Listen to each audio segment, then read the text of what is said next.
오늘 우리가 함께 나눌 주제는 영적 침체입니다. 영적 침체를 우리가 다른 말로 영적인 게으름이다 라고 표현할 수 있습니다. 예를 들어 성경을 읽고자 하는 생각이 들지만 성경이 전혀 읽혀지지 않는 상태, 기도를 하려고 앉았지만 전혀 기도가 드려지지 않는 상태, 교회를 가기 싫은 것은 아니지만 교회를 가서 어떠한 헌신도 하고 싶지 않은 상태, 신앙인으로서 마땅히 지켜야 할 것들에 대해서 전부 다 내려놓고 아무것도 하고 싶지 않은 무기력한 상태가 바로 영적 침체란 증후군에 걸렸다라고 우리가 말할 수 있습니다. 이런 영적인 침체 상태에 빠지게 되면 나타나는 현상이 바로 하나님을 향한 무관심, 하나님과의 관계의 차단이 되겠습니다. 시편 81편 11절에 그러나 내 백성이 내 음성의 귀를 기울이려 하지 아니하며 이스라엘이 내게서 아무것도 원치 아니하였도다. 하나님의 말씀을 듣지도 않고 하나님으로부터 그 어떠한 것도 원하지 않는 상태가 되고 만 것입니다. 그런데 참 아이러니한 것은 이어지는 시편 81편 12절의 말씀 보게 되면 영적 침체에 빠진 이들이 모순적인 행동을 하게 됩니다. 그러므로 내가 그들 마음의 정욕에 넘겨주매 그들이 자기들의 계획 안에서 걸었도다. 신앙생활에 대해서는 하나님과의 관계에 대해서는 무기력하고 아무것도 하고 싶지 않은 모습을 보였던 그들이 반대로 자기 자신을 위해서는 그 어느 때보다 바쁜 일상을 보내고 있다는 것입니다.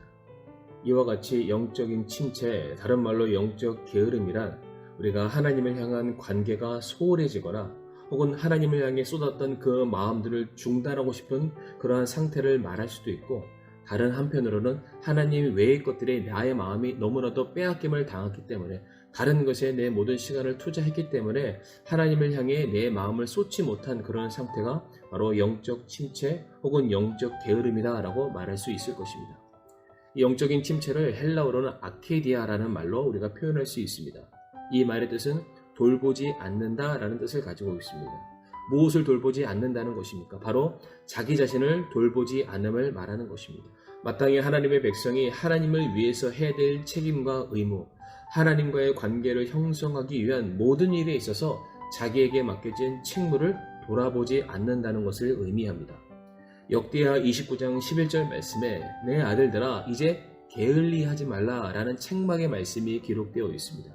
그런데 무엇에 대한 게으름을 말하냐면 역대하 29장 6절부터 7절 말씀 보게 되면 우리 조상들이 범법하고 주 우리 하나님의 눈에 악한 것을 행하며 그분을 버리고 주의 처소로부터 자기들의 얼굴을 돌리며 등을 돌리고 또 주랑의 문들을 닫으며 등잔들을 끄고 성소에서 이스라엘의 하나님께 분향하지 아니하며 또 번제 헌물을 드리지 아니하였도다. 이 말씀에서도 자기들의 얼굴을 돌리고 등을 돌리고 그분을 버리는 하나님과의 관계의 단절, 영적인 침체 상태를 말해주고 있습니다. 당시 이스라엘 백성들에게 있어서 제사라는 것은 취사 선택의 문제가 아니었습니다. 반드시 행해야 되는 명령이었고 그 제사는 그들의 생명과 목숨과 관계가 되어 있는 일이었습니다. 그런데 그들이 그 일을 멈추게 된 것입니다. 성도에게 있어서 예배란 단순히 교회 예배 출석만을 말하는 것이 아닙니다. 로마서 12장 1절에 너희는 너희 몸을 거룩하고 하나님께서 받으실 만한 살아있는 희생물로 드리라. 그것이 너희의 합당한 섬김이라 예배라 라고 말씀하십니다. 저와 우리 성도님들이 이렇게 살아 숨쉬고 있고 예수 그리스도로 말미암아 구원받아 하나님의 자녀가 된 모든 이유가 바로 하나님께서 기뻐하시는 일, 하나님의 이름이 존귀 여김을 받는 그 일들을 하도록 창조가 된 존재들이다 라고 성경은 가르치고 있습니다. 그런데 그 일을 하지 않는 것, 그것이 바로 죄라는 것입니다. 그 일을 소홀히 하는 것, 그 일에 게을리하는 것, 그것이 바로 죄라고 성경은 말하고 있습니다. 성도님들, 죄라는 것이 꼭 나쁜 일을 하는 것만이 죄가 아니라 마땅히 내게 주어진 그 일을 하지 않는 것 역시 죄가 될 수 있습니다. 그래서 고린도후서 5장 10절에 우리가 반드시 다 그리스도의 심판석 앞에 나타나리니 자기가 행한 것에 따라 자기 몸 안에 이루어진 것들을 받으리라. 주님께서는 분명히 말씀하고 있습니다. 우리가 행한 것에 따라 우리 몸 안에 이루어진 것들을 받게 된다. 주님께서는 마치 달란트를 맡은 종의 비유처럼 저와 우리 성도님들에게 사명을 맡기셨습니다. 성도님들, 그 사명이란 지구를 구하는 사명이 아닙니다. 세상을 구하는 사명이 아니라 내가 하나님의 자녀로서 하나님께 영광을 돌려드리고 있는 예배자로서의 사명을 온전히 감당하고 있는지를 주님께서는 지금도 지켜보고 계십니다.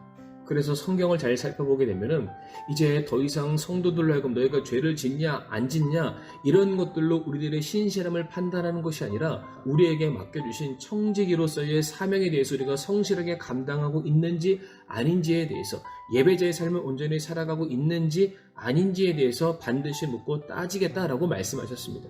그래서 고린도후서 5장 10절 바로 앞에 있는 9절 말씀에 바울이 말하기를 그러므로 우리는 함께 있든지 떨어져 있든지 그분께서 받아주시는 자가 되려고 수고하노라 라고 되어 있습니다.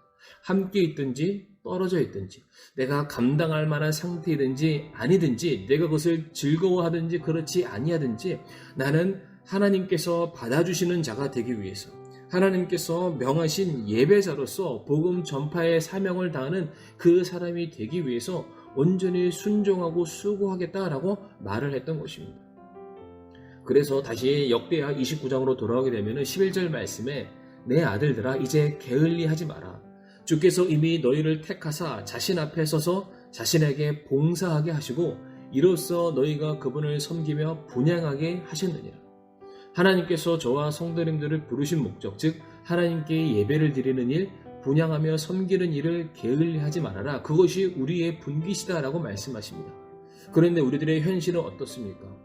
물론 우리가 어떠한 일로 인해서 너무 힘들고 아무것도 하고 싶지 않을 때가 종종 있습니다. 그런데 왜 그럴 때마다 가장 먼저 포기하고 싶은 것이 예배를 드리는 일이고 교회와 관련된 헌신이 우선되는 것일까요?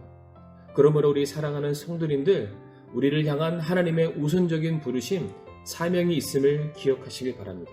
힘들고 괴롭고 지치고 고단해도 그 모든 것들을 다 이겨내고 사도 바울이 했던 그 고백들처럼 내가 이미 붙잡은 줄로 여기지 아니하고 이제 그만했다라는 그런 신앙의 정체 속에 있는 것이 아니라 오직 앞으로 있을 한 가지, 그리스도 예수님 안에서 하나님의 높으신 부르심의 상을 얻기 위해서 표대를 밀고 나아가시는 영적인 신실하심으로 무장하시는 우리 사랑하는 저와 성도님들이 되기를 간절히 바라며 말씀을 마치겠습니다.